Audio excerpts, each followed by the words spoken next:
کہ اس دنیا میں دین کی حیثیت سے جو چیز بھی موجود ہے وہ پچھلی کتابوں کی صورت میں ہے، وہ روایات اور آثار کی صورت میں ہے، وہ فقہا کے اجتہادات کی صورت میں ہے، فقہا اس امت کے ہوں یا پچھلی امتوں کے، دین کی حیثیت سے ہر چیز پر حکم کی حیثیت اللہ کی کتاب قرآن مجید ہی کو حاصل ہے اور قیامت تک اسی کو حاصل رہے گی۔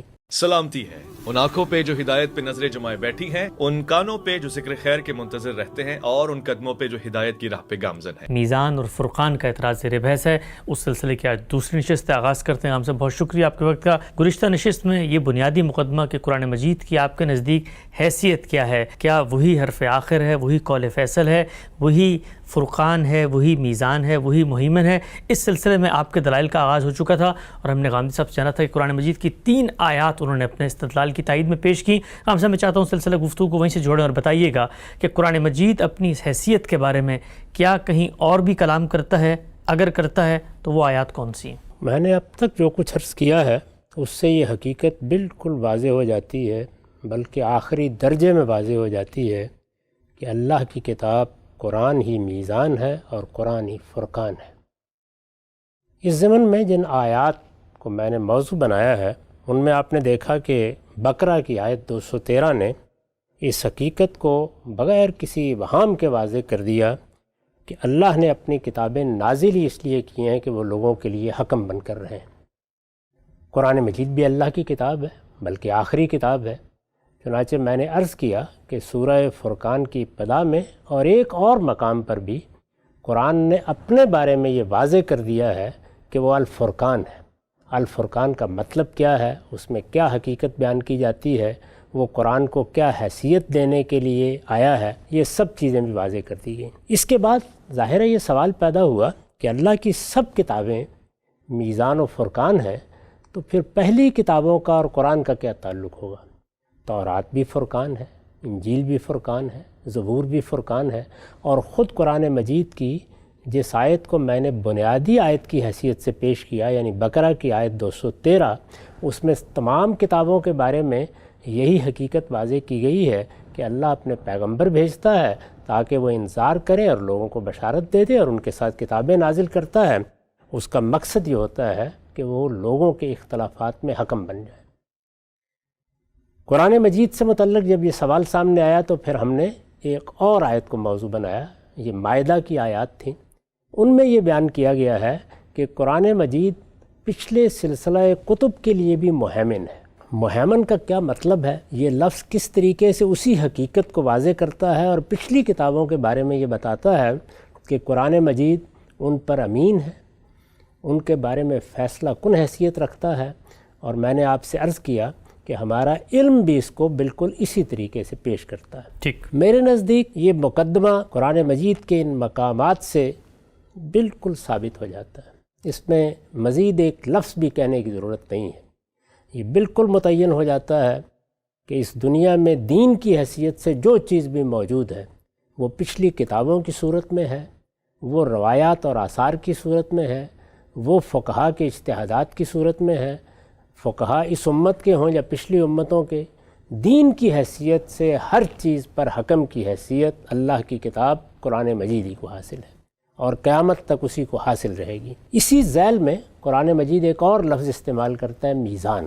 معنی وہی ہے، یعنی وہ بات جو قرآن مجید نے سادہ لفظوں میں بیان کر دی تھی کہ لِیَحْکُمَ بَیْنَ النَّاسِ فِی مَا اخْتَلَفُوا فِیہ، یعنی جب اصول کی حیثیت سے بیان کیا تو کوئی خاص لفظ نہیں اختیار کیا، بلکہ جس طرح کہ ایک قاعدہ کلیہ بیان کیا جاتا ہے اس طرح سے وہ بات بیان کر دی۔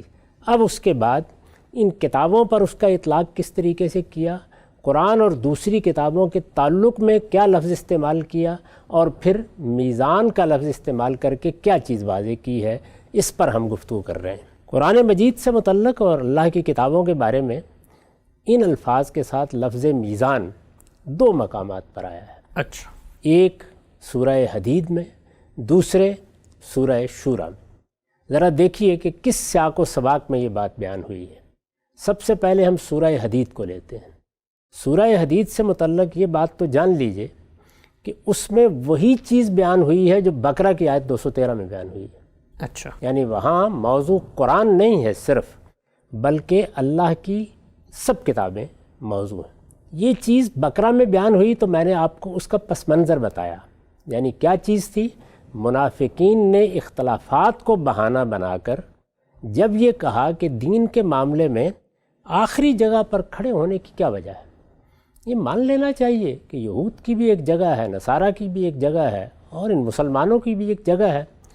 اس کا جواب دیتے ہوئے اللہ تعالیٰ نے یہ واضح کیا کہ میں نے کوئی دو دین نازل نہیں کیے، میرا دین ہمیشہ سے ایک ہی رہا ہے۔ اختلافات لوگوں نے پیدا کیے ہیں، یعنی دین کی ہدایت مختلف نہیں رہی، اختلافات لوگوں نے پیدا کیے ہیں۔ یہ بتایا کہ اختلافات کے پیدا ہونے کی وجہ آپس کا ضدم ضدہ ہے، لوگوں کا استکبار ہے، ان کے تعصبات ہیں، وہ اپنے طور پر یہ اختلافات پیدا کر لیتے ہیں۔ میں نے تو اپنی کتابیں اسی لیے نازل کی ہیں کہ وہ ان اختلافات کا فیصلہ کر دیں۔ تو وہاں پس منظر یہ تھا۔ حدیث میں پس منظر یہ ہے کہ دین کی جو روایت ہم تک پہنچی ہے وہ اگر رسالت میں آپ صلی اللہ علیہ وسلم کے دور میں کھڑے ہو کر دیکھیں تو ایک طرف ملت ابراہیم کی روایت ہے جو مشرکین عرب کے ہاں موجود ہے، دوسری جانب یہود کی دینی روایت ہے جس کو وہ ظاہر ہے کہ انبیاء اور کتابوں کے حوالے سے پیش کر رہے ہیں، تیسری جانب نصارہ ہیں۔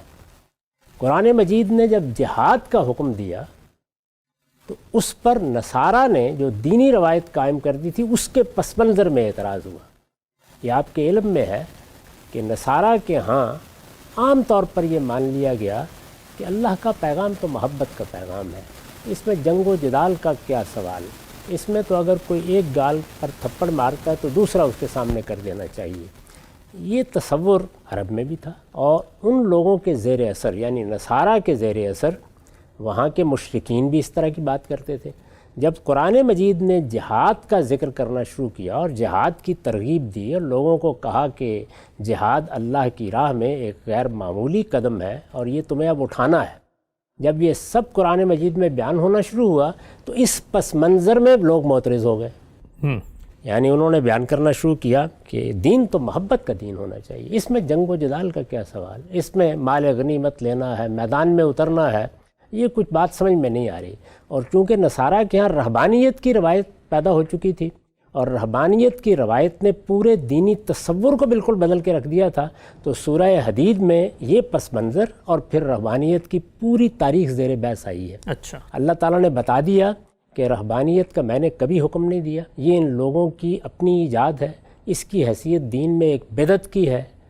اس کے معاملے میں اچھی طرح سمجھ لینا چاہیے کہ اس میں جو کچھ انہوں نے کیا ہے اپنے طور پر کیا ہے، اور جو کچھ کیا پھر اس کا حق بھی ادا نہیں کر سکے، یہ تبصرہ کیا۔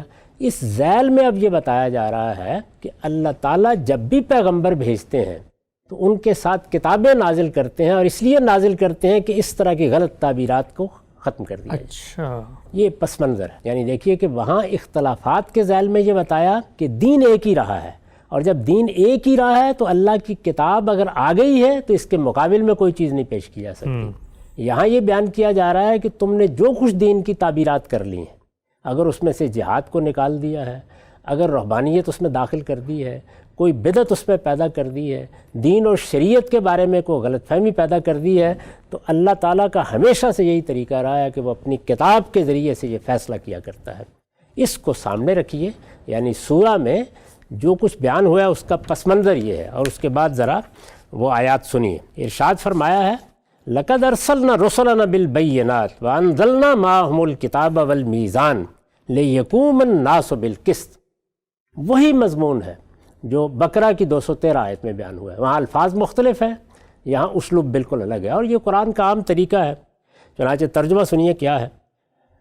میں نے لکھا ہے یہ جہاد پر معترض ہیں، یعنی اس میں پس منظر واضح کیا، وہ پس منظر جس پر ابھی میں نے ایک تفصیلی تقریر کی ہے۔ یہ جہاد پر معترض ہیں، انہیں بتاؤ کہ ہم نے اپنے رسولوں کو صاف اور واضح دلائل کے ساتھ بھیجا ہے۔ یعنی نصارہ یہ کہتے ہیں، یہود یہ کہتے ہیں، انہوں نے تو کبھی جہاد کا ذکر نہیں کیا، وہ تو کہتے ہیں کہ جہاد کا کیا سوال، یہ محبت کا دین ہے۔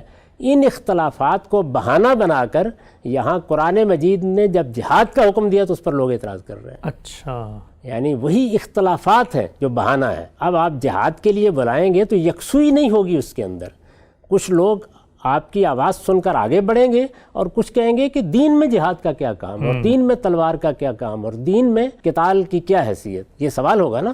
تو یہ اعتراض ہے جس کے پس منظر میں اللہ تعالیٰ اب کیا کہہ رہے ہیں، ہم نے اپنے رسولوں کو صاف اور واضح دلائل کے ساتھ بھیجا ہے، یعنی رسول جب بھی آتے ہیں دین کو آخری درجے میں واضح کر دیتے ہیں۔ کیسے واضح کرتے ہیں؟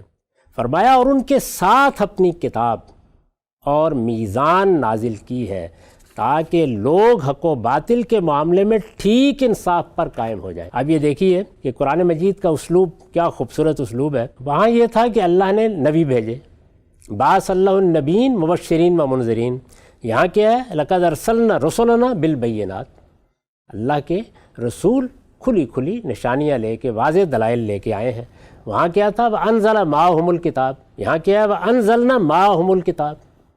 وہاں کیا کہا تھا، وہاں یہ کہا تھا کہ یہ جو کتاب نازل کی گئی ہے یہ اصل میں ایک قول فیصل ہے، اس نے حکم کی حیثیت سے فیصلہ سنانا ہے۔ یہاں اسی مقصد کے لیے لفظ میزان استعمال کیا ہے، یعنی نتیجے کے اعتبار یہ کتاب کیا ہے، یہ میزان ہے، یہ ترازو ہے، اس میں ہر چیز تولی جائے گی۔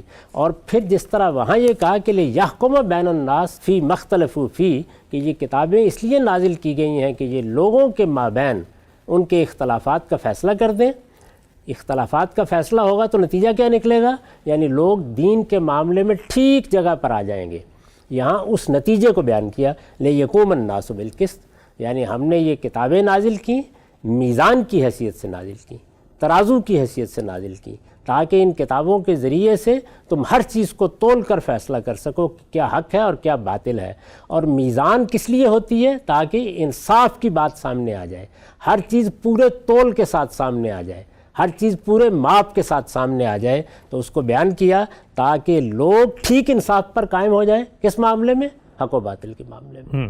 تو اب آپ نے پس منظر سمجھ لیا، آیت کو بھی سمجھ لیا۔ اس پس منظر میں یہاں کتاب کے لیے لفظ میزان استعمال کیا ہے، اور جیسے کہ استاذ امام نے بھی تدبر قرآن میں وضاحت کی ہے، میں نے بھی البیان میں اس کو واضح کر دیا ہے کہ یہاں واو تفسیر کی ہے، واو بیان کی ہے، یا اگر اہل نحو کی اصطلاح اختیار کیجئے تو یہ واو جو الکتاب اور المیزان کے درمیان آئی ہے، یہ کیا چیز ہے، یہ عطف الشیء علی مرادفہ کی، اس کو مختلف تعبیرات دی جاتی ہیں۔ اس کا ترجمہ آپ یعنی کر سکتے ہیں، اس کو سامنے رکھیے اور اب پھر ترجمہ سنیے۔ یہ جہاد پر معترض ہیں، انہیں بتاؤ کہ ہم نے اپنے رسولوں کو صاف اور واضح دلائل کے ساتھ بھیجا ہے اور ان کے ساتھ اپنی کتاب یعنی میزان نازل کی ہے تاکہ لوگ حق و باطل کے معاملے میں ٹھیک انصاف پر قائم ہو جائیں۔ اس پر میں نے حواشی لکھے ہیں۔ پہلا حاشیہ یہ لکھا ہے کہ اصل الفاظ ہیں وَأَنزَلْنَا مَعَهُمُ الْكِتَابَ وَالْمِيزَانَ، ان میں واو تفسیر کے لیے ہے، چنانچہ المیزان در حقیقت الکتاب ہی کا بیان ہے، یعنی المیزان کوئی الگ چیز نہیں ہے، الکتاب ہی کے ایک دوسرے پہلو کو، جیسے سورہ فرقان میں الفرقان سے واضح کیا، یا بعض پہلوؤں کو کسی جگہ ذکر سے واضح کیا، کسی جگہ نور سے واضح کیا، اسی طریقے سے یہاں المیزان یا ترازو کے لفظ سے واضح کیا۔ مدعا یہ ہے کہ انبیاء علیہم السلام کے ساتھ کتابیں اس لیے نازل کی گئیں کہ دین و شریعت کے معاملے میں تمام اختلافات کا فیصلہ کر دیں اور لوگوں کو تول کر بتا دیں کہ ان کے مذہبی تصورات، عقائد اور نظریات میں کتنا حق اور کتنا باطل ہے۔ بڑی خوبصورت تعبیر ہے یہ کہ یہ میزان بن گئی ہیں۔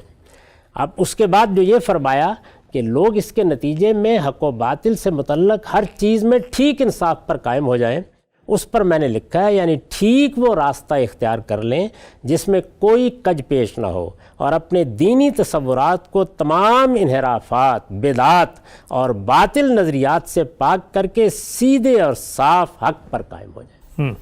یہ دیکھ لیجئے کہ اس میں بھی وہی بات اللہ تعالیٰ نے اپنی تمام کتابوں کے بارے میں بیان کی ہے، یعنی یہاں صرف قرآن کا ذکر نہیں ہے، تمام کتابوں کے بارے میں یہ بتایا ہے کہ وہ اسی لیے نازل کی گئی ہیں کہ وہ لوگوں کے لیے حق و باطل میں فرق کرنے کا ذریعہ بنے، ایک ایسی ترازو بن جائیں جس میں وہ تول کر دیکھ سکیں کہ کیا چیز حق ہے اور کیا چیز باطل ہے۔ یہ بات بیان کرنے کے بعد نتیجے کے طور پر وہی چیز کہہ دی جو وہاں پر مقصد کو سامنے رکھ کے بیان کی تھی۔ وہاں الفاظ یہ تھے تاکہ لوگ اپنے اختلافات کا فیصلہ اس روشنی میں کر لیں، یہاں یہ کہا تاکہ لوگ ٹھیک انصاف پر قائم ہو جائیں۔ اب میں آپ کے سامنے سورہ شورا کی آیت رکھتا ہوں جس میں بالکل یہی بات جو اللہ تعالیٰ نے اپنی سب کتابوں کے بارے میں کہی ہے جیسے سورہ بقرہ میں فرمائی، اس کو خود قرآن کے بارے میں انہی لفظوں میں بیان کر دیا۔ اچھا، یہ میں نے جس آیت کو آپ کے سامنے سورہ حدید سے پیش کیا ہے، یہ عرض کر دوں کہ یہ سورہ حدید کی آیت 25 ہے۔ ٹھیک، اب شورا کی طرف چلیے۔ میں عرض کر چکا کہ شورا میں اب اسی چیز کو قرآن کے بارے میں بیان کیا ہے، اچھا، الفاظ وہی ہیں، اسلوب وہی ہے، لیکن اب قرآن زیر بحث ہے۔ سورہ شورا کی ان آیات کا بھی ایک پس منظر ہے، یعنی جس طریقے سے میں نے آپ سے عرض کیا کہ بقرہ کی آیات میں منافقین کے پیدا کیے ہوئے اختلافات زیر بحث ہیں، یا جن اختلافات کو بہانہ بنا کر وہ یکسو ہونے سے انکار کر رہے ہیں ان کے پس منظر میں انہیں تنبیہ کی جا رہی ہے۔ ٹھیک، وہاں یہ چیز ہے، اور وہاں ان تمام اختلافات کو بہانہ بنا کر اگر کوئی ایسی بات کہی جائے تو جواب کیا دیا ہے کہ اللہ کی طرف سے کبھی کوئی اختلاف نہیں ہوا، اللہ کا دین ہمیشہ ایک رہا ہے۔ سورہ حدید میں ابھی میں نے آپ کو بتایا کہ لوگوں نے جو دین کی تعبیرات کی ہے ان کے بارے میں یہ کہا جا رہا ہے کہ اللہ کی کتاب ہی میزان ہوتی ہے، یہ تمہارے کہنے سے جہاد دین کا حصہ بنے گا یا نہیں بنے گا یہ فیصلہ نہیں ہونا، یہ فیصلہ اللہ کی کتاب کو کرنا ہے، اور اللہ اپنے پیغمبروں کے ساتھ کتاب کو میزان بنا کے بھیجتا ہے، اور اسی لیے تو بھیجتا ہے تاکہ لوگ دین کے معاملے میں، حق و باطل کے معاملے میں ٹھیک انصاف پر قائم ہو جائیں۔ یہاں پس منظر یہ ہے کہ اللہ کا پیغمبر آ گیا ہے، اس کے مقابل میں یہود بھی ہیں، اس کے مقابل میں نصارہ بھی ہیں، اس کے مقابل میں مشرکین عرب بھی ہیں، تینوں گروہ ہیں جو قرآن مجید میں مخاطبین کی حیثیت رکھتے ہیں۔ ان تینوں گروہوں کے ہاں بہت سی چیزیں ہیں جو دین کی حیثیت سے اختیار کر لی گئی ہیں، یعنی جس طریقے سے وہاں ایک خاص گروہ زیر بحث ہے بقرہ میں، یہاں بھی ایک خاص گروہ پس منظر میں ہے، جس طرح کہ میں نے عرض کیا کہ نصارہ جن کی تعویلات کو سامنے رکھ کر منافقین کچھ مقدمات قائم کر رہے ہیں۔ اس جگہ بھی کم و بیش یہی صورتحال ہے، لیکن بحیثیت مجموعی ہے، اور اس ساری دعوت میں اب اللہ تعالیٰ کیا بیان کر رہے ہیں؟ وہاں کیا کہا تھا؟ کان الناس امتاً واحدہ، میرا دین ہمیشہ سے ایک ہی رہا ہے۔ یہاں بھی بات کہاں سے شروع ہوئی ہے؟ یہاں بھی سورہ شورا میں آیت 13 سے شروع ہوئی ہے۔ وہ کیا ہے؟ شرع لکم من الدین ما وصی بہ نوحا والذی اوحینا الیک وما وصینا بہ ابراہیم وموسیٰ وعیسیٰ ان اقیموا الدین ولا تتفرقوا فیہ۔ اللہ تعالیٰ نے فرمایا کہ میں نے اے پیغمبر وہی دین تمہیں دیا ہے جو اس سے پہلے میں نے مختلف پیغمبروں کی طرف وحی کیا، یہی میں نے نوح کو دیا تھا، اسی کی وصیت میں نے ابراہیم کو کی تھی، موسیٰ و عیسیٰ علیہ السلام کو بھی یہی دین دیا گیا تھا۔ یعنی سب پیغمبروں کے بارے میں وہ بات جو وہاں کانن ناس و امتن واحدہ کے الفاظ میں بیان ہوئی تھی، یہاں سب بڑے پیغمبروں کا ذکر کر کے، اولوالعزم پیغمبروں کا ذکر کر کے اسی حقیقت کو واضح کیا، اور یہ کہا گیا کہ ان سب کو کیا کہا گیا تھا؟ ان سے یہ کہا گیا تھا کہ ان اقیموا الدین، اس دین پر پوری طرح قائم رہو، اس کو اختیار کیے رکھو، ولا تتفرقوا فیہ، اور اس دین میں کوئی تفرقہ پیدا نہ کرو۔ یعنی مطلب کیا ہے کہ جب تم نے اللہ کی کتاب کو چھوڑ دیا، جب تم نے اپنے اجتہادات اور اپنے تعصبات کو اہمیت دے لی، تو اب بدعات آئیں گی، تفرقہ آئے گا، اب مختلف چیزیں لوگوں کے ہاں اختلافات کا باعث بنے گی۔ یہ پس منظر ہے۔ اس سے آپ کو اندازہ ہوگا کہ کم و بیش وہی چیز ہے، یعنی اعتراضات ہیں، اختلافات ہیں، پیغمبر کی دعوت کے مقابلے میں یا اس کو رد کرنے کے لیے، اس سے گریز اور فرار کے لیے اس کو بہانہ بنایا جا رہا ہے۔ قرآن مجید اس کو سامنے رکھ کر اپنے پیغمبر کو اب خطاب کرتا ہے، اور یہ دیکھیے کیا کہتا ہے۔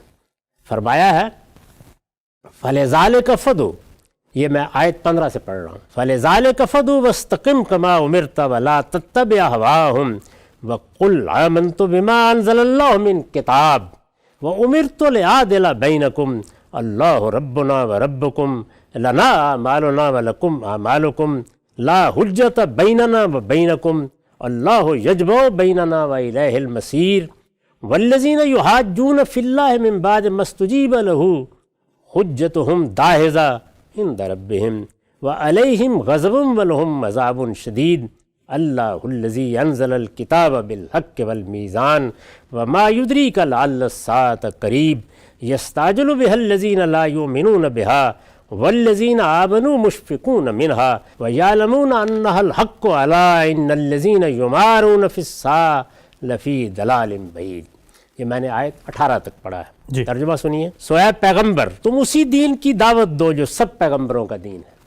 یعنی انہوں نے جو اختلافات پیدا کر لیے یہ ان کے اختلافات ہیں، یہ ان کے اجتہادات ہیں، یہ انہوں نے دین میں بگاڑ پیدا کیا ہے، یہ ان کی بدعات ہیں جو انہوں نے ایجاد کر لی ہیں۔ میرا دین ہمیشہ سے ایک ہی رہا ہے، یہ مضمون پیچھے بیان ہو گیا۔ اب اس کے بعد رسول اللہ صلی اللہ علیہ وسلم کو خطاب کر کے کہا تم اسی دین کی دعوت دو، سوائے پیغمبر تم اسی دین کی دعوت دو جو سب پیغمبروں کا دین ہے، اور جس طرح تم کو حکم دیا گیا ہے اس پر مضبوطی سے جمے رہو۔ یعنی ان کی کسی بات کی پرواہ کرنے کی ضرورت نہیں ہے، بے کم و کاست یہ دین پیش کیا جائے اور ان کی خواہشوں کی پیروی نہ کرو، اور جس طرح تم کو حکم دیا گیا ہے اس پر مضبوطی سے جمے رہو اور ان کی خواہشوں کی پیروی نہ کرو، اور اعلان کر دو کہ اللہ نے جو کتاب بھی اتاری ہے میں اس پر ایمان لایا ہوں۔ یعنی میں اللہ کی کتابوں کی نفی نہیں کر رہا، میں ان سب کتابوں پر ایمان رکھتا ہوں، اور مجھے حکم ملا ہے کہ میں حق و باطل کے معاملے میں تمہارے درمیان انصاف کا فیصلہ کر دوں۔ یعنی یہاں موضوع یہ ہے کہ حق و باطل کے درمیان مجھے فیصلہ کرنا ہے، میں پیغمبر ہوں اور یہ فیصلہ کرنے کے لیے اللہ نے مجھے مامور کیا ہے۔ کیسے فیصلہ کروں گا؟ ظاہر ہے کہ اسی کتاب کے ذریعے سے جو مجھ پر نازل کی گئی ہے۔ دیکھیے وہی مضمون آگے آ جائے گا، اور مجھے حکم ملا ہے کہ میں حق و باطل کے معاملے میں تمہارے درمیان انصاف کا فیصلہ کر دوں۔ یہ دیکھیے وہاں کیا کہا تھا، یقوم الناس بالقسط، انصاف کا فیصلہ کر دوں۔ یاد رکھو اللہ ہی ہمارا پروردگار ہے اور تمہارا بھی، تم نہیں مانتے تو ہمارے اعمال ہمارے لیے ہیں اور تمہارے اعمال تمہارے لیے، ہمارے اور تمہارے درمیان مزید کسی بحث کی ضرورت نہیں رہی۔ یعنی وہی اختلافات زیر بحث ہیں۔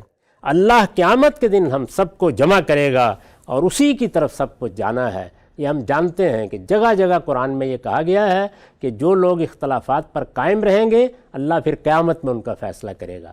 یہ اس کا حوالہ دیا ہے، اللہ قیامت کے دن ہم سب کو جمع کرے گا اور اسی کی طرف سب کو جانا ہے۔ جو لوگ اللہ کے بارے میں حجت کر رہے ہیں کہ اس کے شریک ثابت کریں، اس کے بعد کہ ان کی طرف سے اس کو مانا جا چکا ہے، ان کی حجت ان کے پروردگار کے آگے بالکل پسپا ہونے والی ہے اور ان پر غضب اور ان کے لیے سخت عذاب ہے۔ یہ بتا دیا کہ یہاں میرے ساتھ بحث کر سکتے ہو، قیامت میں یہ سب باتیں ہوا ہو جائیں گی۔ اس کے بعد وہ بات کہی جس کا میں حوالہ دے رہا ہوں، اللہ ہی ہے جس نے اپنی یہ کتاب، اب کیا ہے؟ قرآن مجید، یعنی اب قرآن زیر بحث ہے۔ رسول اللہ کو حکم دیا گیا ہے، آپ سے کہا گیا ہے کہ آپ اب ان کے درمیان حق و انصاف کا فیصلہ سنائیں۔ اللہ ہی ہے جس نے اپنی یہ کتاب قول فیصل کے ساتھ اتاری ہے۔ یہاں بھی دیکھیے وہی اللہ الذی انزل الکتاب بالحق، اور اس طرح حق و باطل کو الگ الگ کرنے کے لیے اپنی میزان نازل کر دی ہے۔ وہی لفظ المیزان، اللہ الذی انزل الکتاب بالحق والمیزان، اپنی کتاب نازل کی ہے، اور کتاب کیا نازل کی ہے؟ ایک قول فیصل نازل کیا ہے، اور قول فیصل اس لیے نازل کیا ہے کہ حق و باطل کو الگ الگ کرنے کے لیے ایک میزان تمہارے پاس آ جائے۔ ٹھیک، اللہ ہی ہے جس نے اپنی یہ کتاب قول فیصل کے ساتھ اتاری ہے اور اس طرح حق و باطل کو الگ الگ کرنے کے لیے اپنی میزان نازل کر دی ہے۔ انہیں توفیق ہو تو اس سے فائدہ اٹھا لیں، ورنہ تم کو کیا پتا کہ شاید قیامت قریب ہی آ لگی ہو۔ اس کے لیے وہی جلدی مچا رہے ہیں جو اس پر ایمان نہیں رکھتے، ایمان والے تو اس سے ڈرتے ہیں اور جانتے ہیں کہ وہ یقیناً برحق ہے۔ سنو جو لوگ قیامت جیسی حقیقت کے بارے میں جھگڑ رہے ہیں، اس میں کچھ شک نہیں کہ وہ بہت دور کی گمراہی میں مبتلا ہیں۔ اس طرح گویا یہ بتایا گیا کہ یہ کتاب، یہ قرآن مجید میزان ہے۔ یعنی سورہ حدید میں سب کتابوں سے متعلق یہ اصول کی بات کہی گئی تھی کہ وہ نازل ہی اس لیے ہوتی ہیں کہ وہ حق و باطل کے لیے فرقان بنے، وہ فیصلہ سنائیں، وہ لوگوں کے اختلافات میں اللہ کا حکم واضح کر دیں۔ اور یہاں اسی مضمون کو پہلے ادا کیا سب کتابوں کے بارے میں یہ کہہ کر کہ وہ میزان ہے، اور اب رسالت میں آپ صلی اللہ علیہ وسلم کو خطاب کر کے بتایا کہ قرآن بھی میزان ہے۔ تو اس طرح سے ان تمام آیات سے یہ حقیقت بالکل واضح ہو گئی کہ اللہ تعالیٰ نے اپنی کتابوں کو میزان اور فرقان بنایا ہے، اور ان کتابوں میں قرآن مجید کی حیثیت مہیمن کی ہے، گویا وہ ان سب پر نگران ہے، اور اس طرح ان میں بھی اگر کوئی اب اختلاف ہوگا تو قرآن فیصلہ کرے گا، جس طرح کہ ابن جریر نے کہا تھا کہ جو اس کے مطابق ہے وہ حق ہے اور جو اس کے خلاف ہے وہ باطل ہے۔ یہ آیات میں نے آپ کے سامنے پیش کر دی۔ قرآن مجید میں یہ مضمون متعدد جگہوں پر آیا ہے، لیکن میں اس سے پہلے بھی عرض کر چکا ہوں کہ وہاں اس کے اجزاء زیر بحث ہیں، یہاں بڑی جامعیت کے ساتھ قرآن نے اس کو بیان کر دیا ہے، یعنی حدید میں بھی، شورا میں بھی، اور سب سے پہلے بقرہ میں اور فرقان میں، اور پھر مائدہ کی آیت میں مہیمنن علیہ کہہ کے جی ان سب پر ہم گفتگو کر چکے۔ اب میں نے اس پر جو کچھ اپنی کتاب میزان میں لکھا ہے اور جس پر یہ اعتراضات کیے گئے ہیں، آخر میں اس کو سن لیجئے۔ میں نے پہلے اس میں یہ بتایا تھا کہ قرآن مجید میزان اور فرقان ہے، اس کے بعد انہی آیات کا حوالہ دے کر ان کی وضاحت کی ہے، جن کو اب میں نے تفصیل کے ساتھ آپ کے سامنے پیش کر دیا ہے۔ یہ سب بیان کرنے کے بعد میں نے لکھا تھا کہ قرآن مجید کی یہ حیثیت ہے، یہ حیثیت ہے کیا ہے؟ یعنی وہ میزان اور فرقان ہے، وہ فیصلہ کرے گا، وہ قول فیصل ہے، وہ آخری اتھارٹی ہے، وہ حکم ہے۔ قرآن مجید کی یہ حیثیت ہے جو اس نے خود اپنے لیے ثابت قرار دی، یہ حیثیت ہے۔ لہٰذا اس کی بنیاد پر جو باتیں قرآن کے بارے میں بطور اصول ماننی چاہیے وہ یہ میں نے کہاں لکھا ہے؟ یہ میں نے اپنی کتاب کے مقدمہ اصول و مبادی میں لکھا ہے۔ ٹھیک، یعنی اگر کوئی شخص دین کی مراجعت کرنا چاہتا ہے، دین کو سمجھنا چاہتا ہے، تو اس کو کیا اصول پیش نظر رکھنے چاہیے؟ اس میں یہ بیان کیا ہے کہ قرآن مجید اپنی یہ حیثیت بیان کرتا ہے کہ اصل وہی ہے، وہ میزان ہے، وہ فرقان ہے، ہر چیز اس پر پرکھ کر دیکھی جائے گی، وہ ایک کسوٹی ہے، جو چیز اس پر کھری ہوگی وہ کھری ہے، جو اس پر کھوٹی ہوگی وہ کھوٹی ہے۔ اب میں نے یہاں اس کا خلاصہ بیان کرتے ہوئے کہا ہے، لہٰذا اس کی بنیاد پر، یعنی اگر قرآن کی یہ حیثیت مان لی جائے تو اس کی بنیاد پر جو باتیں قرآن کے بارے میں بطور اصول ماننی چاہیے وہ یہ ہے۔ پہلی یہ کہ قرآن سے باہر کوئی وحی خفی یا جلی، یہاں تک کہ خدا کا وہ پیغمبر بھی جس پر یہ نازل ہوا ہے، اس کے کسی حکم کی تحدید و تخصیص یا اس میں کوئی ترمیم و تغیر نہیں کر سکتا۔ یہ فرقان ہے، اس کو فیصلہ سنانا ہے، یہ حکم ہے، لہٰذا سب اس کے تابع ہیں۔ اس سے پہلی کتابوں میں اللہ کی وحی تھی، اللہ کا کلام تھا، وہ کتابیں اللہ نے نازل کیں، لیکن ان کے بارے میں بھی بتا دیا گیا کہ ان پر بھی اب یہ قرآن مہیمن ہے۔ ٹھیک، یہاں تک کہ خدا کا وہ پیغمبر بھی جس پر یہ نازل ہوا ہے، اس کے کسی حکم کی تحدید و تخصیص یا اس میں کوئی ترمیم و تغیر نہیں کر سکتا۔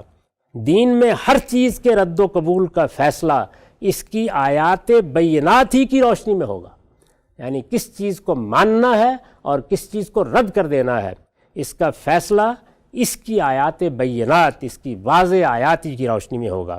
ایمان و عقیدہ کی ہر بحث اس سے شروع ہوگی اور اسی پر ختم کر دی جائے گی۔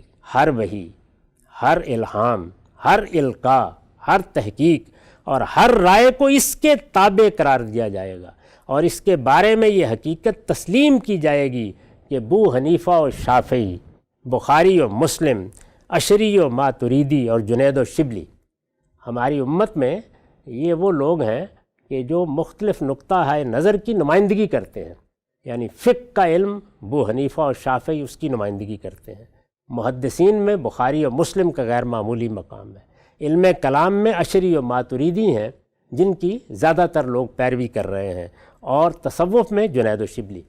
ان کو میں نے نمائندہ کی حیثیت سے ذکر کر کے یہ بتایا ہے، اور اس کے بارے میں یہ حقیقت تسلیم کی جائے گی کہ ابو حنیفہ اور شافعی، بخاری و مسلم، اشری و ماتریدی اور جنید و شبلی سب پر اس کی حکومت قائم ہے، اور اس کے خلاف یعنی قرآن کے خلاف ان میں سے کسی کی کوئی چیز بھی قبول نہیں کی جا سکتی۔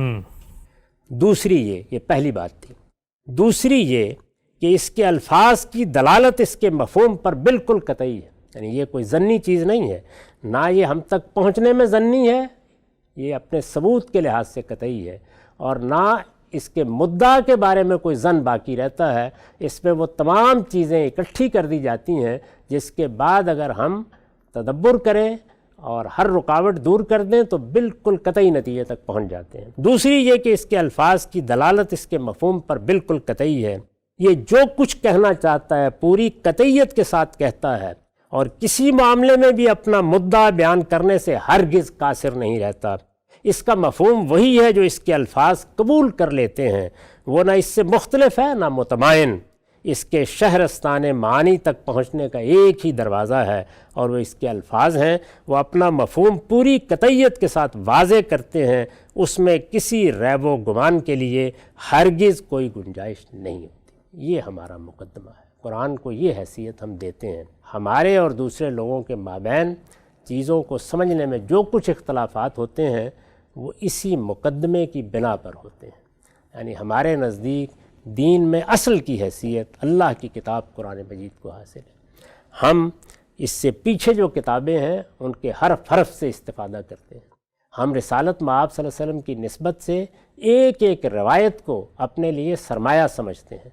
ہم اپنے فقہاء علماء کی آراء کو سناکھوں پر رکھتے ہیں، لیکن اس کتاب سے جو بات سمجھ میں آ جائے گی حکومت اسی کی ہوگی، فیصلہ وہی کرے گی، اس کے سوا کوئی چیز میزان اور فرقان نہیں ہو سکتی۔ قرآن ہی میزان اور فرقان۔